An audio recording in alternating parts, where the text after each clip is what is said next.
শার্টের বোতাম লাগাতে লাগাতে নগ্ন শাবনূরকে চকচকে 4টি 500 টাকার নোট ছুড়ে দিল ক্লায়েন্ট। দাঁতের ফাঁক দিয়ে ইংরেজি গালি দিয়ে মধ্যবয়স্ক লোকটি রুম থেকে বেরিয়ে গেলেন। শাবনূর এতক্ষণ মুখে কৃত্রিম হাসি নিয়ে বসেছিল, চোখে কামনা, কিন্তু লোকটির প্রস্থান তার চেহারাকে পাল্টে দিল। 500 টাকার নোটগুলো হাতে নিয়ে এসে কান্নায় ভেঙে পড়ল। এই টাকাগুলো মাহমুদা আপাকে দিতে হবে, তিনি এই পতিতালয়ের সর্দারনি। ক্লায়েন্টকে খুশি করতে পারলে মাহমুদা আপাও খুশি হন। সেই পতিতার জন্য ভালো খাবারের ব্যবস্থা করা হয়, ভালো কাপড় দেওয়া হয়। আর ক্লায়েন্ট যদি অভিযোগ করে তাহলে তিনি রেগে যান, আর তিনি রেগে গেলে সেই পতিতার জন্য ব্যবস্থা করে হন নানাবিধ শাস্তির। সেটা হতে পারে গরম লোহার ছ্যাঁকা, অথবা পায়ে বেড়ি দিয়ে বিরামহীন প্রহার, অথবা একাধিক পুরুষ দিয়ে সারা রাত ধর্ষণ। শাবনূর টাকাগুলো নিয়ে মাহমুদা আপার রুমে ঢুকতেই দেখল একটি নতুন মেয়ে এসেছে। কান্না করতে করতে চোখ দুটো ফুলিয়ে ফেলেছে সে, হাত পা কাঁপছে। টাকাগুলো সর্দারনির হাতে দিতে দিতে শাবনূর হাসিমুখে জিজ্ঞেস করল, আমাদের নতুন অতিথি আপা? মাহমুদা বেগম বললেন, হ্যাঁ, আজই জামাই দিয়ে গেছে, 1000 দিয়ে কিনলাম। এ কথা বলতে বলতে শাবনূরের হাত থেকে টাকাগুলো নিলেন মাহমুদা। বললেন, 2000 টাকা দিছে ওই বুইরা? শাবনূর বলল, জি আপা। শাবনূর দেখল মাহমুদার চোখ জলজল করছে। তিনি শাবনূরের চোয়াল ছুঁয়ে নিজের ঠোঁটে চুমু খেয়ে বললেন, তুই তো আমার অন্ধকারের রাজকুমারী রে, কাউকে অখুশি করিস না। এই শিউলি, শাবনূরের জন্য বিরিয়ানির ব্যবস্থা কর। শিউলির ভাঙা কণ্ঠ শোনা গেল, জি আপা, করতেছি। নতুন মেয়েটা ভর গলায় বলল, আমাকে যেতে দিন দয়া করে। মাহমুদা বললেন, যাইতে দিমু? 1000 টাকা দিয়ে কিনছি কি যাইতে দেওয়ার জন্য? জামা খুল দেখি, শরম কাটাইতে হবে। মেয়েটা এবার কান্নায় ভেঙে পড়ল।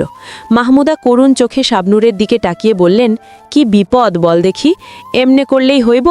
1000 টাকা দেওয়ার লস হইল না, এমনেই কুচিমাল। শাবনূর ঠান্ডা গলায় বলল, আচ্ছা আমি বুঝিয়ে বলছি আপা, বাচ্চা মেয়ে তো, আজ রাতে আমার সাথে থাকুক, আমি সব আদব কায়দা শিখিয়ে দিচ্ছি। মাহমুদা বললেন, থাকুক, তুই তো আজকে ফ্রি, আর কোনো ক্লায়েন্ট নাই, যা ওরে নিয়ে ঘরে যা। শাবনূর মেয়েটাকে ইশারা করল তার সাথে যাওয়ার জন্য।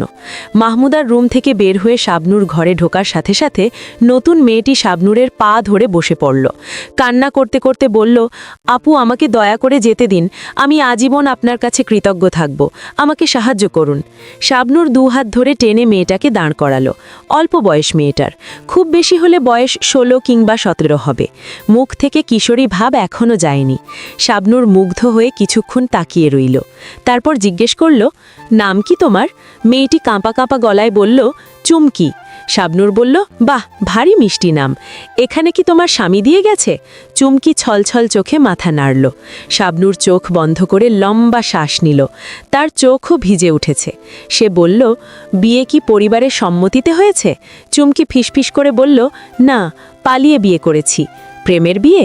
চুমকি চুপ করে রইল। শাবনূর বুঝতে পেরে কথা ঘুরিয়ে বলল, বাসা কোথায়? চুমকি বলল, বলিয়াকান্দি। শাবনূর বলল, আচ্ছা এই বনগ্রাম জায়গাটা কোথায়? আমরা যেখানে আছি সেটা তো বলতে পারবো না, নিয়ম আছে, যখন আমাদের পর্যায়ে আসবে তখন সব জানতে পারবে, এই জায়গা কোথায়, কি সমাচার, সব কিছু। চুমকি কোনো উত্তর দিল না, হাঁ করে তাকিয়ে রইল শাবনূরের দিকে। শাবনূর চুমকির সামনেই নিজের জামাকাপড় পাল্টে ফেলল। লজ্জায় চুমকি মেঝের দিকে তাকিয়ে রইল। বিষয়টা শাবনূরের দৃষ্টি এড়াল না। সে হেসে বলল, কয়েকদিনের মধ্যে কত পরপুরুষের সামনে বস্ত্র বিসর্জন দিতে হবে, আমাকে দেখে লজ্জা পেয়ে আর কি হবে? চুমকি জিজ্ঞেস করল, আপনি কি নিজের ইচ্ছায় এখানে এসেছেন? শাবনূর মাথা নাড়ল। চুমকি বলল, তাহলে জামাই বিক্রি করে রেখে গিয়েছে? শাবনূর চুপ করে রইল। চুমকি বলল, আমার স্বামী আমাকে সারপ্রাইজ দিবে বলে সারা রাস্তা চোখ বেঁধে এখানে নিয়ে এসেছে, কোথায় নিয়ে যাচ্ছে তাও বলেনি। সারপ্রাইজের কথা শুনে আমিও জিজ্ঞাসা করিনি কিছু। আপনাকেও কি তাই করেছে? শাবনূর হেসে বলল, না। চুমকি আর কিছু জিজ্ঞাসা করল না, তবে তার মাথায় আরও অনেক প্রশ্ন ঘুরপাক খাচ্ছে। শাবনূর ব্যাগ থেকে সিগারেট বের করে ধরালো। 2 টান দিয়ে চুমকিকে জিজ্ঞেস করল, অভ্যাস আছে?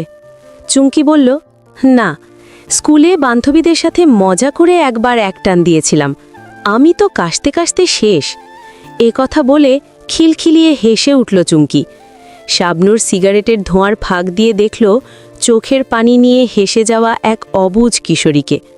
কয়েকদিনের মধ্যেই যে পরিচিত হতে যাচ্ছে ভয়ঙ্কর বাস্তবতার। শাবনূর পতিতালয়ের সদর দরজার সামনে দাঁড়িয়ে রয়েছে। মুখে হালকা মেকআপ, পরনে মখমলের শাড়ি, দেহের প্রতিটি ভাঁজ স্পষ্ট বোঝা যাচ্ছে। বেশ কয়েকটি লোক বিপরীতের টঙের দোকানে বসে চা খাচ্ছে, আর একটু পরপর শাবনূরের দিকে তাকিয়ে কুৎসিত হাসি দিচ্ছে। প্রথম দিকে এসব শাবনূর একদম সহ্য করতে পারত না, এখন সয়ে গেছে। হঠাৎ একটি দামি গাড়ি এসে পতিতালয়ের সামনে থামল। ভেতরে কে আছে তা দেখা যাচ্ছে না। গাড়িতে কালো গ্লাস লাগানো। গাড়ির সামনের দরজা খুলে একজন অল্পবয়স্ক ছেলে বের হয়ে এলো। শরীর একদম কাঠের মতন চিকন, যেন বাতাসে উড়ে যাবে। এ কথা মনে হতেই শাবনূর মুখ চাপিয়ে বেশ কিছুক্ষণ হেসে নিল। চিকন ছেলেটি এদিক ওদিক তাকিয়ে কাকে যেন খুঁজতে লাগল। তারপর নিরুপায় হয়ে শাবনূরের সামনে এসে জিজ্ঞাসা করল, মিস মাহমুদা কি এখানে থাকেন? শাবনূর উদাস কণ্ঠে বলল, মিস নয়, মিসেস মাহমুদা বেগম। উনি বিবাহিত, এ পর্যন্ত 3টে বিয়ে করেছেন। ছেলেটি অস্পষ্ট হয়ে বলল, দুঃখিত, আমি বুঝতে পারিনি।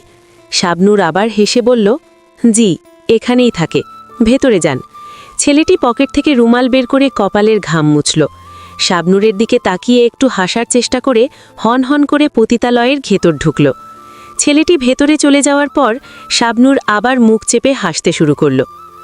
মাহমুদা বেগম মুখ ভর্তি পান চিবোচ্ছেন। তার সামনে রাজীব দাঁড়িয়ে আছে।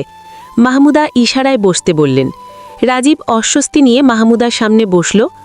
পানের পিচকি ফেলে মাহমুদা বললেন, তুমি আহসান করিম স্যারের বিয়ে না? রাজীব বলল, জি আপা। মাহমুদা বললেন, তা স্যার কেমন আছেন? রাজীব বলল, শরীরের অবস্থা খুব একটা ভালো না। মাহমুদা বললেন, এখন কি স্যারের বডি ম্যাসাজের মেয়ে লাগবে? রাজীব ইতস্তত করে বলল, না, আসলে বিষয়টা তা নয়। স্যারের ভয়ঙ্কর একটি রোগ ধরা পড়েছে। মাহমুদা বললেন, কি রোগ? রাজীব কিছুক্ষণ চুপ করে থেকে মাহমুদাকে সব খুলে বলল। সবকিছু শুনে মাহমুদা কপাল কুঁচকে বসে রইলেন। পানের ডালা থেকে নতুন একটি বানানো পান মুখে পুড়তে পুড়তে বললেন, দেখো, আমি খারাপ, বহুত খারাপ, কিন্তু অমানুষ না। আমি জেনে বুঝে আমার মেয়েদের সাথে এই অন্যায় করতে পারবো না। তুমি অন্য কোথাও দেখো গিয়া। রাজীব অনুনয়ের সুরে বলল, কিন্তু স্যার অনেক আশা করে আপনার কাছে পাঠিয়েছে। ওনার বিশ্বাস আপনি ওনার শেষ ইচ্ছা পূরণ করবেন। মাহমুদা বললেন, এতদিন আহসান করিম স্যারের কোনো কথা আমি ফেলি নাই। যখন যারে চাইছে তার খেদমতের জন্য পাঠাই দিছি, কিন্তু এখন আর সম্ভব না। এই অবিচার আমি করতে পারতাম না। রাজীব বলল, আপনি যত টাকা চাইবেন স্যার দিবে।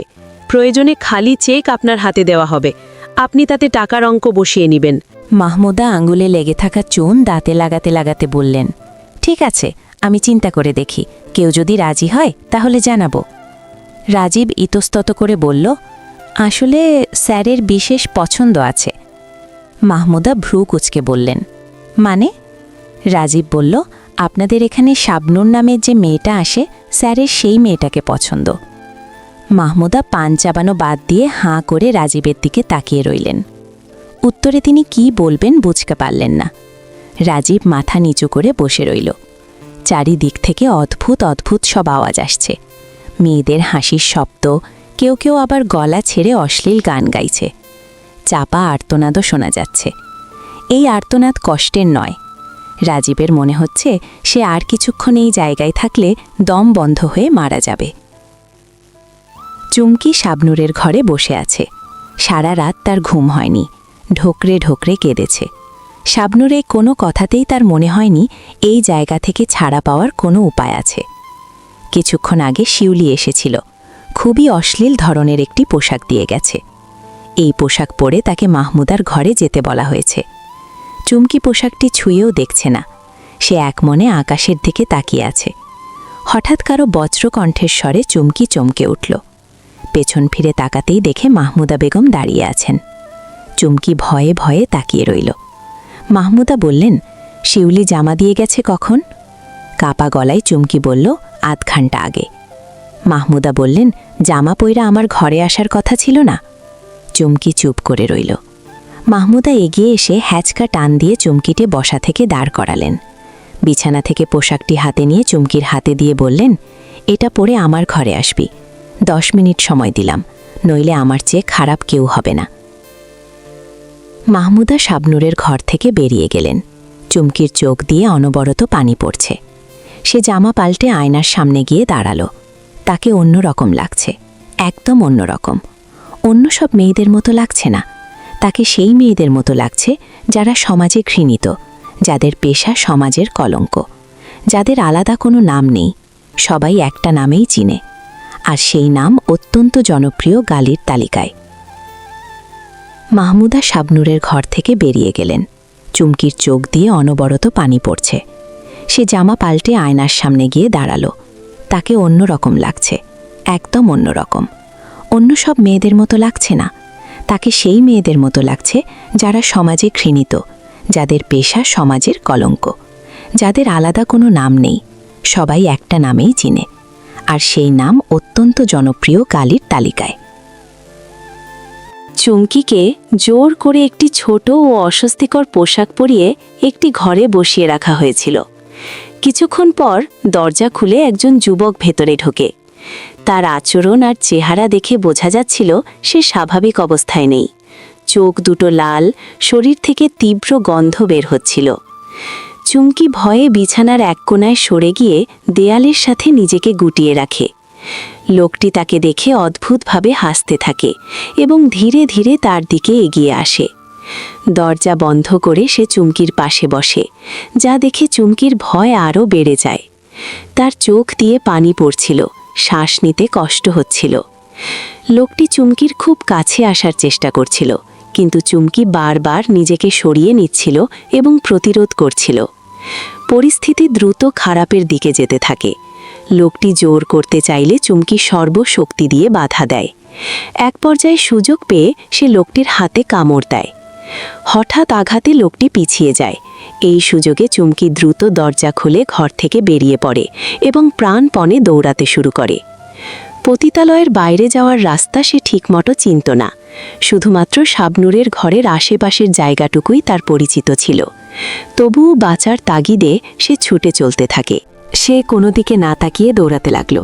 পেছনে হইচই শোনা যাচ্ছে, বোঝা যাচ্ছে চুমকিকে ধরার জন্য একদল ছুটে আসছে। ছুটতে ছুটতে চুমকি একসময় মেন গেট খুঁজে পেল।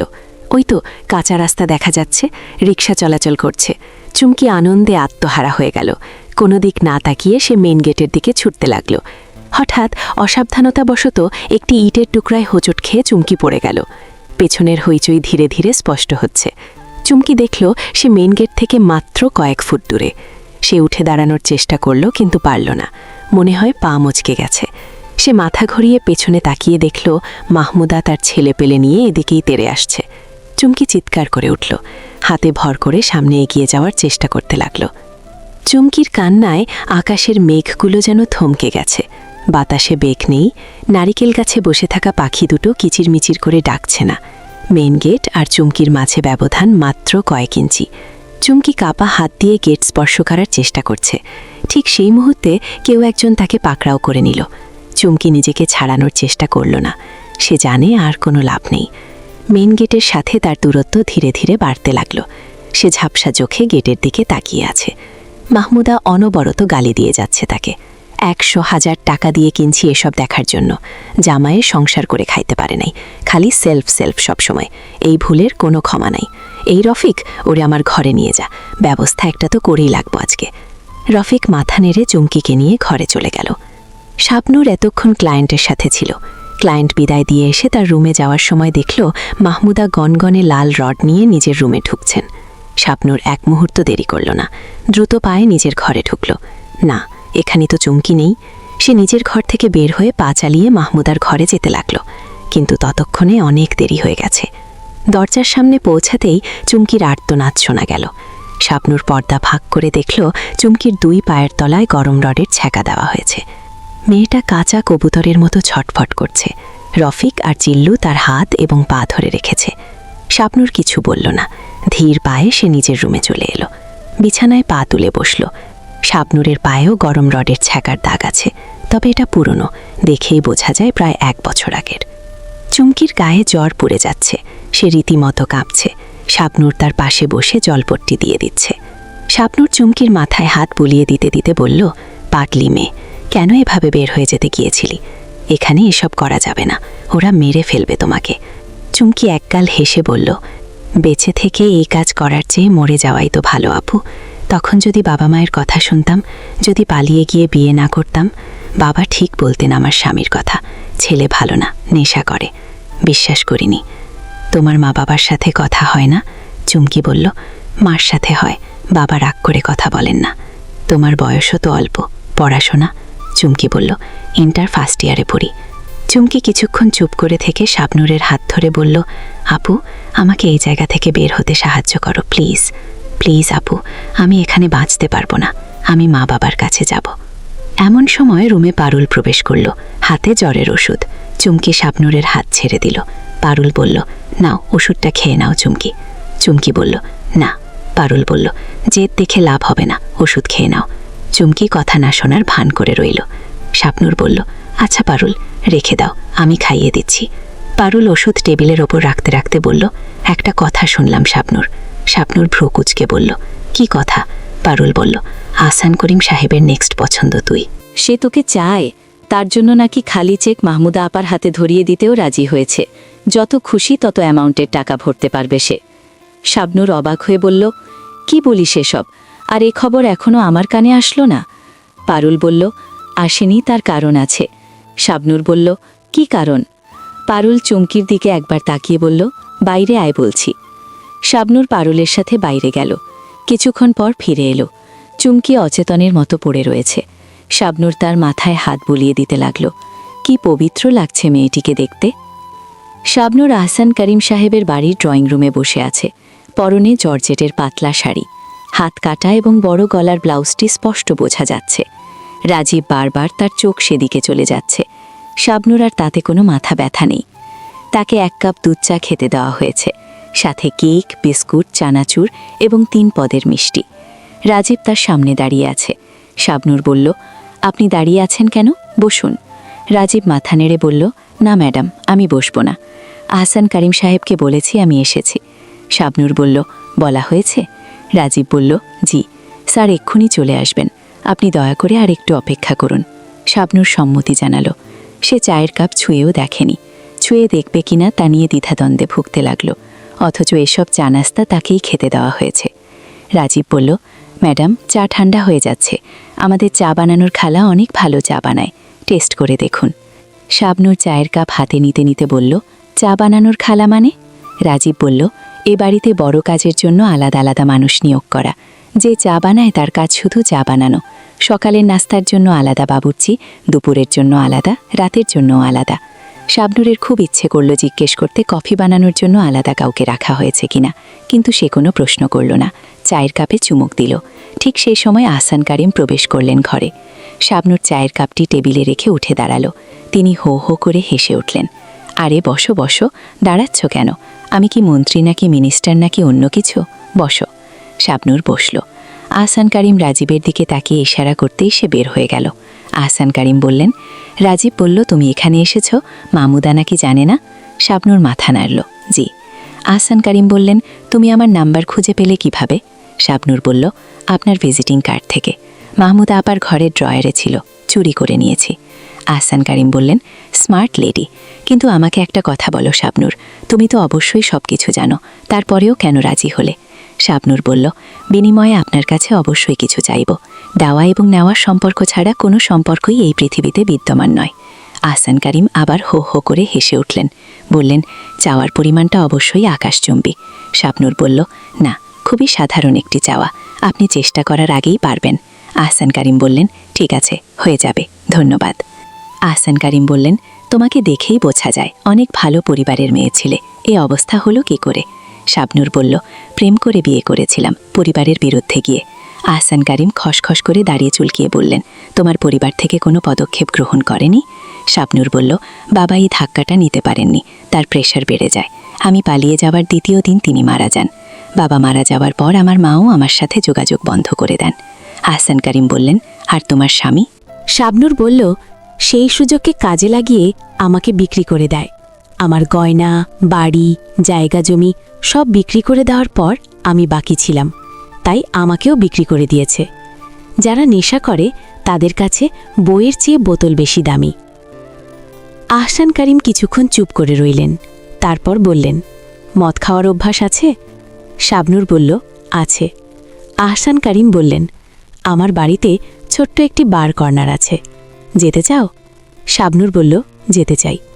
আহসান করিম উঠে দাঁড়ালেন, তার সাথে সাথে শাবনূরও উঠে দাঁড়াল।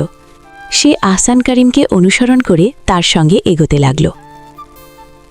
বাড়ির এই জায়গাটা ভীষণ সুন্দর, নানা রঙের সোলা ইট লাগানো, বিভিন্ন ধরনের মদের বোতল, সব বিদেশি, কিন্তু বারে সার্ভ করার কোনো মানুষ নেই।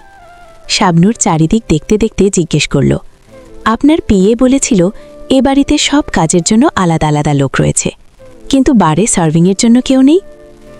আহসান করিম দুটো কাচের গ্লাসে রেড ওয়াইন ঢালতে ঢালতে বললেন, কিছু কিছু সময় মানুষের একান্তে সময় কাটাতে ইচ্ছে করে, আশেপাশে কোনো মানুষ সহ্য হয় না, তখন আমি এই জায়গায় আসি, তাই কাউকে রাখা হয়নি।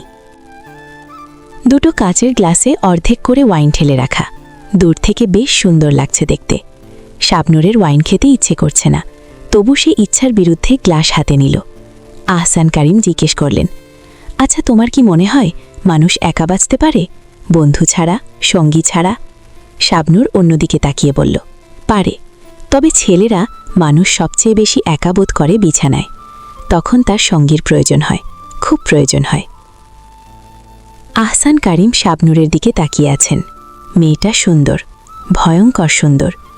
এত সুন্দর একটি মেয়ের জীবনও সুন্দর হওয়া উচিত ছিল, আকাশে ভেসে বেড়ানো মুক্ত মেঘের মতো সুন্দর। মেয়েটার বয়স খুব বেশি হলে 25 হবে। এই বয়সের মেয়েরা স্বামী সংসার নিয়ে খুব উৎসুক থাকে, রোজ রাতে স্বামীর সাথে ঝগড়া করে, প্রথম বাচ্চা ছেলে হবে নাকি মেয়ে হবে তা নিয়ে। প্রতিদিন নতুন নতুন রেসিপি দেখে রান্না করে স্বামীর কাছে প্রশংসিত হতে চায়, কিন্তু সেই বয়সে এসে এই মেয়ে কি করছে? বাস্তবতা কি এটাটাই জঘন্য, এতটাই কঠিন? আহসান করিম ওয়াইনের গ্লাস রেখে দিয়ে বললেন, চলো বেডরুমে যাওয়া যাক, বাকি কথা না হয় সেখানেই হবে। শাবনূর মাথা নাড়াল। আহসান করিমের পিছে পিছে সে শোবার ঘরে ঢুকল। চুমকি কালো গ্লাসে ঘেরা একটি প্রাইভেট কারের সামনে দাঁড়িয়ে রয়েছে, গাড়িতে উঠবে কিনা বুঝতে পারছে না। সে পেছন ফিরে তাকালো। শাবনূর পতিতালয়ের মেইন গেটের সামনে ছলছল চোখে তাকিয়ে আছে। চুমকিকে ইশারা করে সে বলল তাড়াতাড়ি গাড়িতে উঠে বসতে, হাতে সময় অনেক কম, যে কোনো সময় যে কেউ এদিকে চলে আসতে পারে, চুমকিকে দেখে ফেলতে পারে, তখন সে এই কারাগারে আজীবনের জন্য বন্দী হয়ে যাবে। চুমকি গাড়ির দরজা খুলে শেষবারের মতো পতিতালয়ের দিকে তাকালো। সস্তা বাল্ব জ্বলছে জায়গায় জায়গায়, হলুদ কমলাটে রঙের আলো বেরুচ্ছে। সেই আলোয় এই পুরো জায়গাটাকে জীবন্ত মৃত্যুপুরী বলে মনে হচ্ছে। এখানকার প্রতিটি মেয়ে যেন এক একটি মৃত আত্মা। তাদের শরীর আছে, শরীরের ভেতর রক্ত মাংসে গড়া একটি হৃৎপিণ্ড আছে, কিন্তু মন বলে কিছু নেই, অনুভূতি বলে কিছু নেই। দু চোখে কোনো স্বপ্ন নেই, আশা নেই, জীবনে কোনো ভালোবাসাও নেই। এরা মানসিকভাবে মৃত। এদের মোনাজাতে কখনো পরিবার উঠে আসে না, ভালোবাসার মানুষটির নামও উচ্চারণ হয় না। এরা সৃষ্টিকর্তার কাছে সর্বস্ব শরীরের মৃত্যু কামনা করে। চুমকি আকাশের দিকে তাকালো। আকাশে চাঁদ নেই, লক্ষাধিক তারা মিটমিট করে জ্বলছে। আজ কি অমাবস্যা? মনে তো হয় না। তাহলে আকাশে চাঁদ নেই কেন? পরিবেশ এত থমথমে কেন? চুমকির মুক্তিতে কি তারা খুশি নয়? হঠাৎ ঝড়ো হাওয়া শুরু হলো। সেই ঝড়ো হাওয়ায় ভেসে আসছে মৃত্যুর গন্ধ। ভেসে আসছে শত তরুণীর আর্তনাদ, সম্মান হারানোর আর্তনাদ নয়। আর এক মুহূর্ত এখানে থাকবে না চুমকি, মৃত্যুর সাহায্যে হলেও পায়। সে পরাধীনতার মাঝে বাঁচতে চায় না। গাড়ির দরজা লাগিয়ে দিল চুমকি। গাড়ির স্টার্ট দেওয়ার শব্দ শোনা যাচ্ছে। শাবনূর তাকিয়ে দেখছে চুমকির ফিরে যাওয়া। এই গাড়ি তাকে নিয়ে যাচ্ছে তার নিজ গন্তব্যে, যেখানে মেয়েটা এক নতুন জীবন গড়ে নিবে। ভরা সেই চোখ দুটিতে থাকবে অজস্র স্বপ্ন। আহসান করিম বারে বসে হুইস্কি থাপছেন। তাকে আজ বেশ ফুরফুরে মেজাজে দেখা যাচ্ছে। এমন সময় রাজীব ফোন করে জানালো শাবনূর এসেছে। আহসান করিম রাজীবকে বললেন শাবনূরকে বাড়ি পাঠিয়ে দিতে। মিনিট 10 মধ্যে শাবনূর বাড়িই প্রবেশ করল। চোখ লাল, শরীরের বিভিন্ন জায়গায় কেটে ছড়ে গেছে। আহসান করিম চোখ বড় বড় করে বললেন, কি হয়েছে তোমার? এটি অবস্থা। শাবনূর বলল, আগামীকাল চুমকিকে পালাতে সাহায্য করেছে বলে আমাকে মেরেছে। আহসান করিম বললেন, কি বল, ধরা পড়লে কিভাবে? শাবনূর বলল, পারুল বলে দিয়েছে। চুমকিকে গাড়িতে উঠতে দেখে ফেলেছিল। ভাগ্য ভালো, আর একটু আগে দেখেনি, তাহলে মেয়েটাকে বাঁচাতে পারতাম না। আহসান করিম বললেন, এখানে এলে কিভাবে? তোমাকে আসতে দিল? শাবনূর একগাল হেসে বলল, দিল, আমাকে রেখে নিজের ব্যবসা নষ্ট করবে নাকি? তাই ইচ্ছে মতো মেরে নিজেদের সব মিটিয়ে ছেড়ে দিয়েছে। আহসান করিম বললেন, তুমি সব বলে দিয়েছ নাকি? শাবনূর বলল, আমার বলতে হয়নি, মাহমুদা আপা নিজেই বুঝতে পেরেছে। আহসান করিম শাবনূরের কাছে এগিয়ে এসে বললেন, তোমার কপাল দিয়েও তো রক্ত বেরুচ্ছে, চল অ্যান্টিসেপটিক লাগিয়ে দিই। শাবনূর কিছু বলল না। আহসান করিম শাবনূরকে নিজের ঘরে নিয়ে গেলেন। ড্রয়ার খুলে অ্যান্টিসেপটিক বের করে শাবনূরের ক্ষতগুলো যত্ন করে মুছে দিতে দিতে জিজ্ঞেস করলেন, তাহলে এখন কোথায় থাকবে বলে ঠিক করেছ? শাবনূর দীর্ঘশ্বাস ফেলে বলল, জানি না। আহসান করিম মুচকি হেসে বললেন, জানো শাবনূর, মানুষ যখন বুঝতে পারে তার শেষ সময় উপস্থিত হয়েছে, তখন তার নানাবিধ ইচ্ছে জাগে। নেশায় ডুবে থাকতে ইচ্ছা করে। আর পৃথিবীর সবচেয়ে ভয়ঙ্কর নেশা হলো নারীর নেশা। আমি আমার জীবনের অর্ধেকের বেশি সময় নারীর নেশায় ডুবেছিলাম। ডাইভার্সিটি পছন্দ করতাম। এক পর্যায়ে এসে জানতে পারলাম HIV পজিটিভ। তখন আসলে করার কিছুই ছিল না। তবু নেশা কি এত সহজে ছাড়া যায়? একদিন কোনো এক বিশেষ কাজে তোমাদের পতিতালয়ের সামনে দিয়ে যাচ্ছিলাম। দেখলাম এক রূপবতী তরুণী মনমরা হয়ে দাঁড়িয়ে আছে। পরনে সিল্কের শাড়ি, ব্লাউজের পরিবর্তে শুধুই আন্ডারগার্মেন্টস। এরপরেও কোনো পুরুষের নিজেকে সঠিক স্থানে ধরে রাখা বড্ড কঠিন হয়ে পড়ে। কি ভুল বলেছি? শাবনূর হেসে বলল, না, ভুল বলেননি। আহসান করিম ফার্স্ট এইড বক্স ড্রয়ারে রেখে দিলেন। ঘরে এসি চলছে, পুরো ঘর হিমশীতল। শাবনূরের ঘুম পাচ্ছে, সারা রাত ঘুম হয়নি। তার উপর সারা রাত তার উপর দিয়ে অনেক ধকল গেছে। শাবনূর কিছু একটা বলতে যাবে, তার আগেই আহসান করিম বললেন, তুমি গতকাল একটা কথা বলেছিলে। শাবনূর অবাক হয়ে জিজ্ঞেস করল, কি কথা? আহসান করিম বললেন, ছেলেরা বিছানায় সঙ্গী ছাড়া থাকতে পারে না। শাবনূর চুপ করে ফ্লোরের দিকে তাকিয়ে রইল।